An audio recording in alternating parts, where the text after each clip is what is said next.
Sanders gave a speech defining what democratic socialism was. And not just what it was, because what it is to some degree subjective. He explained it in the context that he meant it, which was FDR. FDR was a capitalist. FDR said as much. And I gotta be honest, Sanders, any socialist that you talk to will scoff at the notion that Bernie Sanders is a socialist. Bernie Sanders has been very clear in what he believes on this point. He hasn't said he wants people to burn down stuff. He hasn't said he wants to nationalize railroads or the energy grid. He hasn't said any of those things. I've said those things. But that being said, it's a straw man. It's a straw man.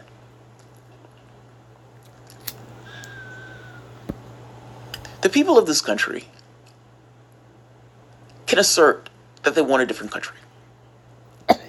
And having somebody who's a figurehead for that and can be a conduit in the political space for it is a beneficial thing. As it is the first time in my lifetime with something like that is possible. Joe Biden talking about revolution, that's nonsense. I hate this video. I hate this video because I understand it's political messaging and everything else, but it's political messaging done in a way, yes, it's a straw man. Yes, it's incoherent.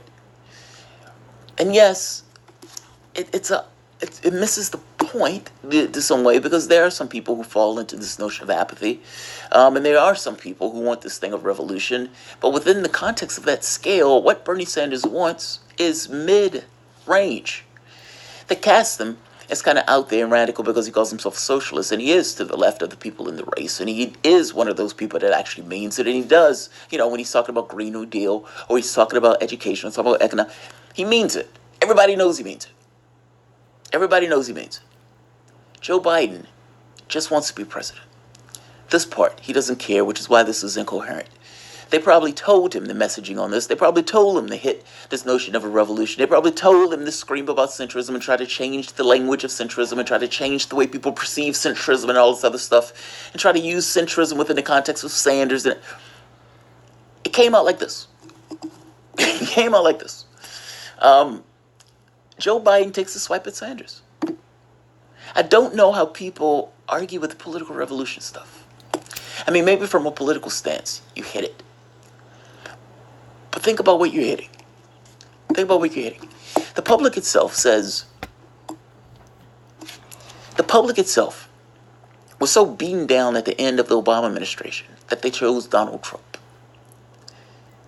How on earth do you have that legacy, meaning Trump comes after you, and then somebody as a vestige of the previous administration that yielded Trump runs? And his argument that he was running for after the election of Trump, after the election of a guy who was anti-establishment, and after the establishment candidates, all of them lost. Every last one of them. All of them, and I'm talking about from the Republican Party and going to some degree in the Democratic Party, because Hillary Clinton lost. And the person that they decided to put up as another centrist, well, try it again. It was the Russians. She didn't lose on her own merits. It was the Russians. And so they run Joe Biden. And Joe Biden, after hearing one of the candidates make an argument that the people needs to start getting involved in the political process because nothing changes unless people start pressing on the political process, and Joe Biden rolling this is to mock that and say, go start a real physical revolution. Nobody says anything about physical revolution. Nobody even says burn stuff down. But this notion of people getting involved into the political process, I have a hard time figuring out how you argue with that proposition. And yet, and still, that does seem to be the thing that Joe Biden is arguing against. The swipe at Sanders. And, the wild part about this, they're at the poor people's campaign. This corporatist is at the poor people's campaign. This corporatist would do nothing for the people at this poor people's campaign. And yet there he is. There he is. Taking a swipe at the guy who would. Astonishing.